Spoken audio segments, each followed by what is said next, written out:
Hey, good morning, friends. Mark Holmes here with my buddy Cowboy Joe Boo, and as always, thank you guys for watching, commenting, subscribing, and being part of the Joe Boo Sports Report. Without you guys, this literally does not work. Let's get open for business and let's wake up the football gods. Wake up, guys. Wake up. Here we are. It's Thursday morning, and we had some late night news that came out. Now, we all know that Jerry Jones is part of the negotiations between the NFL and the NFLPA. And because you have not heard much about it, probably means that things are going pretty well. When things kind of hit a snag, that's when, one side will say the other side's not being reasonable. They're doing this, they're doing that, as a way to use public opinion to sway it. But they've been meeting since last spring, and it's been very, very quiet. Very few details have emerged from it, which means things are going really well for that. Now, we got word last night that there may be a breakthrough where the season will end up increasing from 16 games to 17 games and reduce preseason. There's still some players, of course, that look at this and say, hey, wait, this is not good for us players because it's going to be a shorter off season. That's more chances of getting injured. It's going to be harder for us as players. But I guess in a way of looking at it, it beats being an 18 game season. So they'll still hammer out on, like, some players you may only be able to play in 16 games or something like that. But the big thing that you have to understand is they're basically saying that by having that extra week of football is actually about another $2.5 billion of revenue for the NFL, which gets split between the players and the owners, which also means that the salary cap will go up by about $15 million just from that move alone, just adding one more game. When you start putting in there the revenue that's going to be coming from gambling, also the new television contracts will be up. And, forget what you heard a couple of years ago that the NFL was going downhill and the ratings were hurting and the anthem protests. No.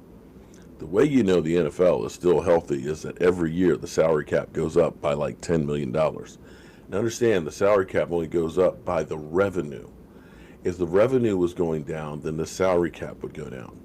But let's say you take that $10 million, you multiply it by 30 teams, and basically times it by 2, because that's how much of an increase in revenue it was from the year before to get 10 million, which is about $640 million increase in revenue. Yeah. Yeah.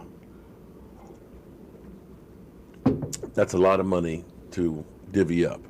Now, I bet you one of the concessions that'll happen, and I've kind of reiterated this before, that we've kind of heard about marijuana testing, that they're going to start doing more research and things like that.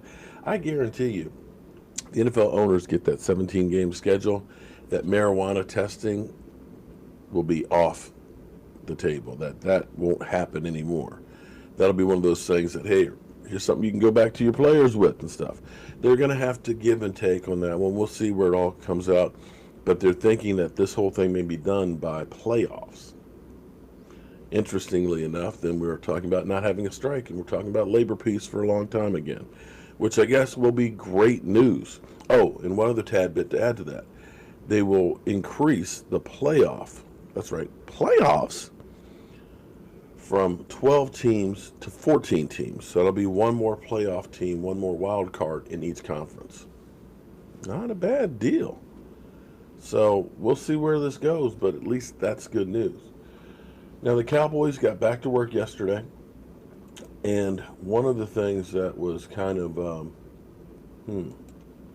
frustrating is that loss. This was a conversation. Excuse me, not a conversation. I shouldn't say it. It wasn't a conversation. It was what happened with Connor Williams and Travis Frederick. The players seem to be getting a little flustered. When the Minnesota, see, here's where what I said about our offensive line and Zeke Elliott. Teams have figured out how to combat Zeke Elliott. You don't wait for him to get to the line of scrimmage to try and stop him. What you have to do is basically you've got to get penetration. That means the defensive line needs to get further back into the backfield to make Zeke Elliott have to make a move, because he's not as effective if he's leaning left or leaning right as opposed to having a lean. And this is exactly, when you listen to this, is exactly what they did most of the night. They penetrated. He didn't have an opportunity. You can put it all on Zeke if you want to, but you also have to look at Minnesota came out with a great game plan, and they took care of business. They were disciplined in staying in their gaps, and they got penetration on our offensive line. So the nickel rusher ended up shooting in between Travis Frederick and Connor Williams to make the tackle for a loss. Defensive end Emerson Griffin set the edge so well that Elliott's cut right back into the nickel rusher's arms.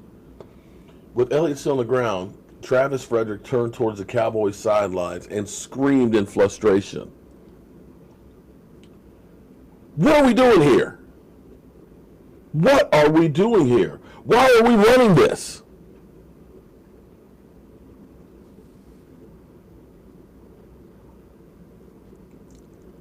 That's when the players realize, I got no faith in this play. Why are we doing the same stupid thing? The players are questioning the play calling. That's not good. That goes back to Amari Cooper against the Eagles, who kept saying, why are we doing the short route when I can beat them deep? They keep squatting on it. They keep covering it. That really isn't good to hear your players on the field now getting frustrated. They want to win. They are hungry to win. But when you start questioning things like that, you start to feel that I'm being held back. I'm being sabotaged. I am not being put in the best position to win. And that doesn't spell good things for a coach. I hope that this filters up the chain to Jerry Jones to understand that when a coach says, we didn't communicate it very well about having 10 guys on the field. We didn't communicate very well about what to do on the punt return. If this happens, do that.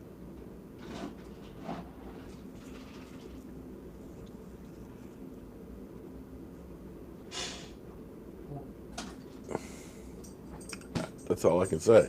I mean, what else is there to say? Do you think Bill Belichick ever in his life had that kind of a problem? That the players on the field didn't know what their responsibility was supposed to be and what to do and how to do it? I don't think so. You think that happens with Sean Payton? I don't think so. Mike Tomlin? No. But somehow that's acceptable in Dallas. Here's the bottom line. Right now, we're looking up at a lot of teams if you start talking about a wild card. Minnesota owns a tiebreaker against us. Green Bay owns a tiebreaker against us. One of those teams will win the division, and the other one will probably be a wild card. New Orleans is probably going to win their division, and they own a tiebreaker against us. Seattle and the 49ers, one will be the division winner, the other one will probably be the wild card. That means the only road to the playoffs is going to go through Philadelphia, where we have to play. It's us or them. Bottom line. There's no ifs, ands, or buts about it. You are not going to get any other avenue. So it's going to come down to Dak versus Wentz. Let's see what Kurt Warner has to say about that. Wednesday, as he usually does, starting to come down the home stretch here, Kurt. Dak Prescott and Carson Wentz, two guys. One of them's probably going to be the division-winning quarterback. Which one of the guys do you trust more in the final couple months? I tell you what, Scott, it's a great question because neither one has been extremely consistent all year long, but I'm still going to lean towards Dak Prescott. And I think, last Sunday night answered some questions for us, that here he was in a situation where they couldn't run the football, and he continued to answer. He continued to make big plays. At the end, he brought his team down into a position to score. Then I believe a little bit of mismanagement, taking it out of his hands with an opportunity to win late, which he's been so good at in his career. I'm going to give him a slight edge. Now, I know Carson Wentz can, at any point in time, go out and play at an MVP type level, but he hasn't played that consistently this year. I'm going to give a slight edge to Dak here. Dak's. Can he play an MVP level at any drop of a hat? Are you sure about that? Really? Okay. I guess we'll have to wait and see, but, you know, we got the Detroit Lions. Matthew Stafford didn't practice yesterday like expected. He probably won't practice today, and it probably will be more of a game time decision on what he's going to be doing. I think that he won't play, but who knows? The good thing for the Cowboys is that the Detroit Lions are not good at running the football. The offense pretty much is Matthew Stafford. So hopefully they can get back on track, get a win. You've got New England playing against the Philadelphia Eagles. That's going to be a tough game, but it wouldn't surprise me to see New England lose to Philadelphia and keep the pressure on the Cowboys. All right, guys, I've got to get on the road. Got to head down the country and get some carpet and stuff put down and work on this house. So as always, thank you guys for watching, commenting, and subscribing to the Jobu Sports Report. I'll see you soon.